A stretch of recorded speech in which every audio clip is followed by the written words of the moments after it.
By running independent, we hope to convey the message that we are open to everyone, even those not belonging to the party. So sa akin, Liberal Party member pa din ako, pero kumakandidato ako as an independent, not as a Liberal Party member. Sa kasaysayan, wala pa pong independent candidate na nanalo for president. Sa tingin po ninyo, mababago niyo ito? Ako, there is always a first time. Yung sa akin, tingin ko nga, baka fresh start ito para sa bansa natin. Na yung uupo na presidente ay presidente hindi lang nanggaling sa isang partido, pero presidenteng bukas sa kahit anong partido. Kaya ito, Jessica, maraming firsts na nangyayari ngayon. Maraming firsts na nangyayari, pero yung mensaheng gusto nating i-convey na bukas tayo para sa lahat, papakinggan lahat, kahit hindi ka partido. Ganun naman ako sa lahat na eleksyon na pinasukan ko. Na pagkatapos ng kampanya, tapos na yung politika, trabaho na, kabahagi na yung lahat, papakinggan yung lahat. May mga patutsada na you failed to unite the opposition. Hindi nyo raw napag-isa ang ibang mga kandidato. Parang failure ho ba ito on your part as a leader?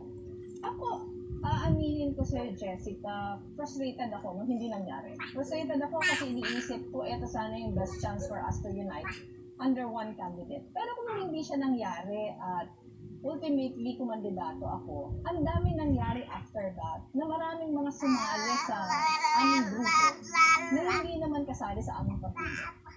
Gusto sabihin kahit hindi ko siguro yun na unite, yung mga presidential contenders, naging successful tayo in uniting so many different groups na non-politicians. At ito ay nagbibigay sa atin ng inspirasyon kahit yung mga politicians sa kabahagi natin sa kampanya ngayon, iba-ibang partido din yung pinanggalingan. At this point po ba, imposible nang magkaroon pa ng unification among all the other candidates? Mas mahirap ngayon na nakapag-file na kami kasi invested na yung lahat. Marami ng supporters na invested, pero hindi imposible. Sana magkaroon pa din ng pagkakataon na yung opportunity to unite ay mag-grab namin. Pero I would have to admit na it would be more difficult now than before the filing. Matagal niyong pinag-isipan bago kayo nagdesisyon na tumakbo for president. Sinabi niyo rin noon na kung kayo ang pipiliing kandidato ng United Opposition, tatakbo kayo. Pero kalaunan, sinabi niyo rin na basta laban kay Bongbong Marcos ay lalaban kayo. Kaya tuloy, ang puna sa inyo, kaya lang kayo tumakbo ay para labanan si Marcos, na para bang yun ang inyong primary motivation for running. Hindi yun the primary motivation, pero that is one of the factors that helped to decide to run. Pero ito kasi, naalala naman natin, meron isang bayan, meron isang multisectoral na pagkakaisa ng mga iba't ibang grupo, na ito, sumailalim tayo sa proseso, and yung commitment ko doon, na kung ako yung napili ay kakandidato ako. Pag hindi ako napili, kung sino yung napili ng grupo ay susuportahan ko yung kanilang choice. And because of the fact na ako yung pinili nila, nag-comply ako sa commitment. Pero alam mo, mahaba yung journey. Pero I think I made the right decision. Napaka-polarized ng ating lipunan. Hati-hati, hindi magkaisa noon hanggang ngayon. Paano ko kaya yun pag kayo ang manalong Pangulo? Paano nyo pag-iisahin ang Pilipinas? Paano nyo pagbubuklurin ang mga Pilipino kahit pa yung mga hindi sumuporta sa inyo o yung mga pro-Marcos? Ako dapat talaga, Jessica, merong mechanism para bigyan ng boses lahat kahit hindi nyo kasundo. Yung aking palagay, yun yung ating missed opportunity after 2016. Na dapat sana after 2016, after the campaign, yung mga nakaupo ay nag-extend ng hand para siguraduhin na yung hindi kasama sa laban ay nagkaroon ng pagkakaisa. Meron kayong supporters na nagsagawa ng crowdfunding o paglikom po ng pondo para sa inyong kandidatura. Pero ayon sa COMELEC, kailangan maging maingat ang mga kandidato o ang kandidato sa pagtanggap ng mga donasyon, lalo pa pag mula sa foreigners na bawal sa batas. Paano nyo sinisigurong lehitimo ang inyong mga donor? Unang-una, hindi ako kabahagi noon. Pangalawa, yung ginagawa na nila yon, talagang sinabi namin sa kanila, yung mga bawal. And in fact, tinignan namin yung parang social media account kung saan ginagawa yung fundraising. Meron dong mga disclosure. Ano yung inyong citizenship, nakalagay doon na pag hindi ka Pilipino, hindi ka pwedeng mag-donate. So, sila? Well-informed. And yung kanilang nasa-source na funds ay ginagamit para sa activities ng mga volunteers din. So, none of that amount ni-receive namin. How do you make sure that those donations do not come with strings attached or donations in general? Ako unang-una, Jessica, I think ito nga yung pinakamabisang paraan. Na iba yung nagsasolicit, iba yung nagka-crowdsource, iba din yung gumagastos ng funds na nalipong. Wala akong personal relationship sa mga nagdo-donate. Walang commitments na binibigay kasi ano to, parang independent activity ng mga volunteers. Ito ho yung medyo controversial sa inyo. Sinabi nyo na tanggapin ang pera pero iboto kung sino ang nasa konsensya. Kalaunan nilinaw nyo yun at sinabing hindi kayo pabor sa vote buying pero dapat bukas ang mata natin sa realities on the ground. Exact quote po yun sa inyo. Sinabi nyo rin na hindi maayos ang pag-implement ng regulations sa vote buying. Yun nga lang, sinabihan po kayo ng COMELEC na vote buying pa rin daw yun, bawal, hindi dapat ginagawa, at hindi dapat sinasuggest sa mga botante. Pinaninindigan mo pa rin ba ang nauna mong pakayag na tanggapin ang pera at iboto ang nasa konsensya? Jessica, ako, 2 eleksyon na yung aking dinaanan. Hindi lang ako, pero yung asawa ko, 6 na eleksyon yung pinagdaanan. Bawat eleksyon, nagre-reklamo kami.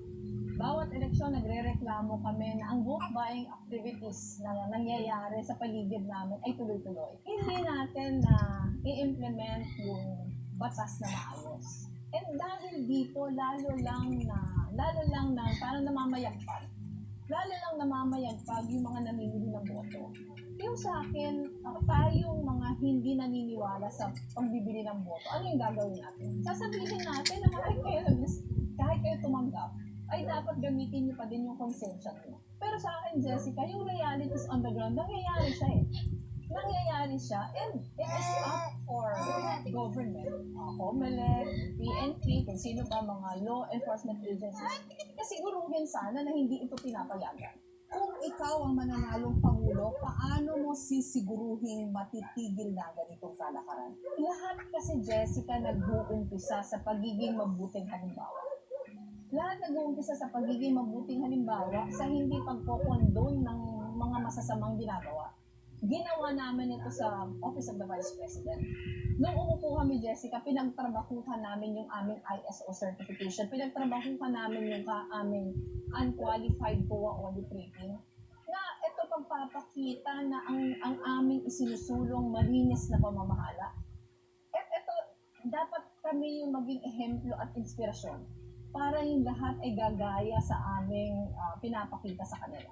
Sa mga tumatakbo sa pagkapangulo, kayo ang nasa pinakamataas na pwesto. Kayo po as Vice President. Pero kayo rin ang may pinakamaikling karanasan sa politika. Sa inyong palagay, hinog na ba kayo o handa para sa pinakamataas na posisyon sa gobyerno? Jessica, maiksi yung aking panunungkulan sa politika, pero long before I became a politician, I was already a public servant. Nakita ko na yung iba't ibang sides ng coin. Development worker ako for a very long time. Talagang yung aking pagsisilbi ay nasa pinakalaylayan ng lipunan. Itong aking experience sa karanasan sa pakikipagtulungan sa pinakamahihirap, nadala ko ito at yung mga aral nito nung ako ay nag-congresswoman, dala-dala ko ito nung ako ay nasa Office of the Vice President na. And para sa akin, ito yung mahalaga. Mahalaga na yung nakaupo ay yung puso niya nasa pagsilbi talaga sa pinakamahirap. Ina ng bayan, ang tingin sa inyo ng inyong mga taga-suporta. Ayun, kunin mo. Kaya pala pinakalabit mo ko eh. Kailangan daw ng bansang Kinukuha mo yung katulad ng Pilipinas pusa mo eh. ay pangulong may kamay na bakal. Ano pong reaction niyo rito? Ako depende sa kung paano mo dinedefine ang kamay na bakal. Kung ang kamay na bakal, pagpapakita ng katapangan. At in many stages in my being a Vice President, Jessica, pinakita ko to. Unang-una, nung ako ay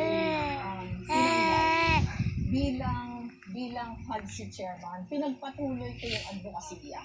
Walang pagkatakot na sabihin yung mga nararamdaman kahit yun ay ikakagalit sa akin ng mga namumuno. Nung in-offer sa akin yung iPad, ay tinanggap ko yan, knowing for a fact na parang Tapos, Papa. pinapasa ko sa Lions Den. Tapos, Kung Papa. tatapangan lang naman yung pag-uusapan, Papa. Jessica, in many stages of my life. Papa. Nawalan ako ng asawa, lumaban. Nung kumandidato ako bilang congresswoman, Papa. kalaban ko, isa sa Papa. pinaka-matinding political dynasties sa lugar namin, pero lumaban ako. Nung lumaban ako bilang vice president, baguhan ako, kalaban ko lahat. Senador na nakaupo, lahat lalaki, ako lang yung babae, pero nagtagumpay ako. So kung katapangan lang naman, hindi ito nakikita sa gender. Nakikita ito kung paano ka nagdidesisyon sa maraming aspekto ng iyong buhay. Sa mga pinakahuling survey, pumapangalawa po kayo, pero malaki ang agwat sa inyo ng nangunguna sa survey. Anong tingin niyo dito at how are you going to improve the numbers? Pinicturean mo ba lahat yan? Marami ngayon na wala, nandun sa amin noong 2016. Tata. Anong 2016, meron kami political machinery, Tata. ngayon wala. Pusa. Yung pusa. ating katunggali, napakalakas ng political machinery, napakaraming resources, yung political might Pusa. napakalakas. Pusa. Pero meron kami na wala sila. At yun yung passion, Asan yung fish? commitment, Fish. yung dedication Saan yung ng fish? napakaraming volunteers. Ay, putik At para sa akin, Jessica, Saan yung fish? walang sinabi Ice yung cream. resources, walang sinabi yung political might. Ice cream. Sa desire ng taong Ice bayan na cream. lumaban para sa bansa natin. Ano po ang sagot nyo sa mga hindi nakaka-appreciate o natutuwa sa ipinamamahagi po ninyong lugaw sa inyong pag-iikot? Meron din po nag-comment na patronizing ang lugaw sa masa. Maidagdag ko na rin po, lugaw ng araw ang madalas nilang kinakain. Bakit kailangan pang ipamukha ito sa kanila? Actually, Jessica, mas symbolic siya. Yung lugaw, mas symbolic siya in the sense na kaya lang naman yon na parang nadikit sa akin. Kasi noong 2016 ako mga kandidato ako, wala din akong resources. Yung mga volunteers namin, eto yung ginawa mga fundraising activities. And yung mga volunteers ngayon, na 2022, yun din yung na-associate nila sa akin. So yun yung paraan nila para ipakita yung pakikisa. Yun yung paraan nila para ipakita sa tao na kaisa nyo kami sa laban natin. Malinaw na kahirapan ang isa sa pinakamalaking problema po ng ating bansa. At sa listahan ng pinakamahihirap na region, maraming pamilya ang nagmumula sa Region 5, kabilang na ang inyong probinsya na Camarines Sur. Ang tanong sa inyo at siya, pati na rin po ng inyong mga kababayan, anong nagawa ninyo para mabawasan ang kahirapan sa inyong mismong probinsya? Alam mo, Jessica, nung ako ay congresswoman, ito yung aking pinaka-flagship program. Yung aming probinsya, isa sa pinakamahirap na probinsya. Ang dahilan talaga nito, Doon kay mama. hindi lang yung mga kalamin na laging pumapalo sa amin, pero bad governance. Huwag Yan yan. yung dahilan kung bakit at one point, pinag-iisipan kong tumakbo. Pinag-iisipan kong tumakbo sa isang local executive position. Kasi pag tumakbo ako sa isang local executive position, marami akong magagawa. Gaya ng nagawa ng asawa ko nung nasa Hinaga. Sa pandemya pong ito, lalo lang na-highlight yung napakalayong agwat sa ating sosyedad between the mga mayayaman at mga mahihirap o yung tinatawag nitong laylayan. Mamanahin niyo ito, paano po kaya yan? Paano niyo po ito susolusyonan? Ako, marami na kaming programang inahin. Hindi lang ngayon na kandidato ako, pero mula pa nung nasa office, sinimula namin sa Office of the Vice President. In fact, yung pinaka-flagship program namin, yung anti-poverty program namin sa buhay, yung pag-asikaso talaga sa pinaka-mahihirap na mga communities. Pero yung driver sa ang tiwala ng tao. Ang driver nito, inclusivity sa ka-empowerment. At yun yung tututukan. Ang sasala, si Senator Manny Pacquiao, isa sa pinaka-controversial niyong pahayag nung sinabi niyo na masahol pa sa hayop ang nakikipagrelasyon sa kapwa nila kasarian. Nag-sorry na po kayo pero nauungkat pa rin ito. Nagsisisi ba kayo na nasabi niyo? At nagbago na ba ang inyong pananaw tungkol sa LGBT? Ano po ba ang sabi ng Biblia tungkol dito? Maraming pong salamat at Vic! sa ngayon nagkaintindihan po Vic! kami lahat. Wala na. Wala na. Hindi po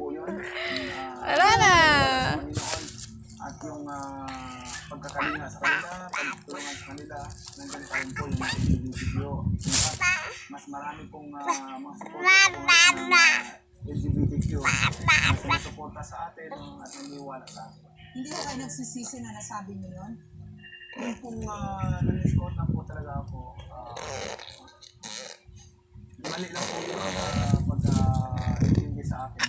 Mahaba po yung explanation ko doon sa paliwanag ko na yun. Pero anong stand nyo sa same-sex Donation na marriage? paliwanag. Hindi po ako kaporta. Bakit? Yan po ay bilang sa paniniwala natin, sa faith natin sa kailangan doon tayo sa gusto naman. Top absentee ka. Ikaw yung pinakamadalas mag-absent noong 2010 to 2016 habang kayo po'y kongresista. Sa Senado, naging top absentee ka rin noong July 2018 hanggang June 2019. Pero noong July 2020 to June 2021 naman, perfect na ang inyong attendance para ho fair din sa inyo. Sinabi nyo dati na hindi naman balaki daw yung pagiging absent para magampanan ang inyong tungkulin. Pero uubra ho kaya yun pag nanalo kayong Pangulo? Nakurik ko na po yung mga bagay na yan. Noong araw po, absent po ako palagi ng congressman po ako dahil busy po ako sa pagpapagawa ng mga bahay, yung housing ko sa Sarangani, kaya doon po ako palagi sa Sarangani, sa distrito ko.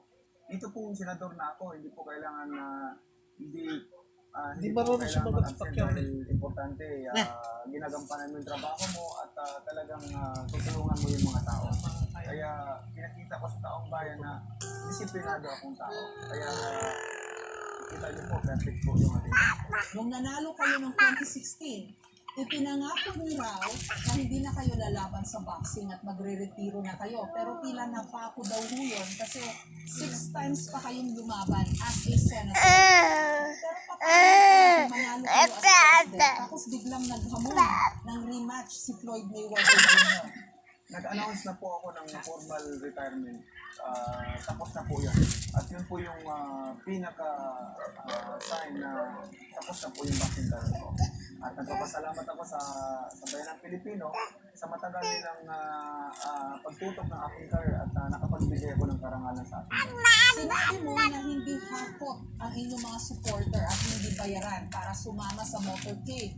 Pero kayo naman mismo, panay ang pamumudmud daw ng pera sa inyong pag-iikot. Totoo lang, meron daw Ayaw mga na. Nainip na. yung ginagawa Nainip na, ninyo nainip na. sa pinupunan naman ninyong ginagawa ng inyong mga kalaban.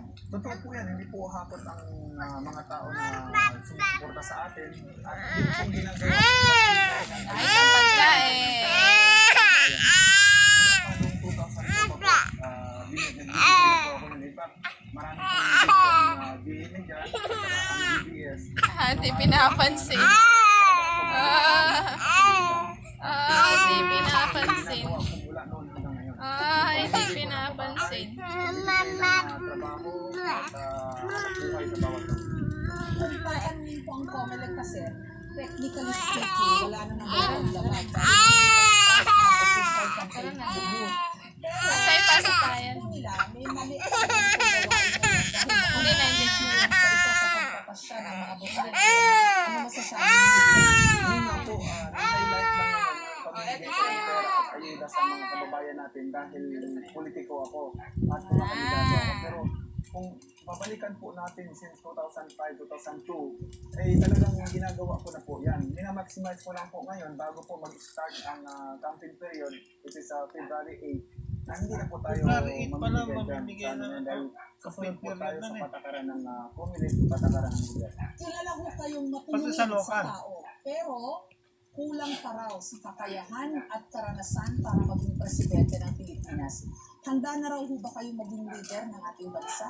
Handa na po at yung experience ko sa buhay mula nung ako ay bata hanggang ngayon ay talagang malaking impact po yan at magagamit natin kung paano ko inamon yung pamilya ko sa kahirapan, paano ako nagsikap, ganun po rin po ang plano kong iamon ang ating bansa sa kahirapan ang mga kababayan natin na naghihirap. Ang kailangan po ng ating bansa ay isang leader, hindi po politician at hindi politiko.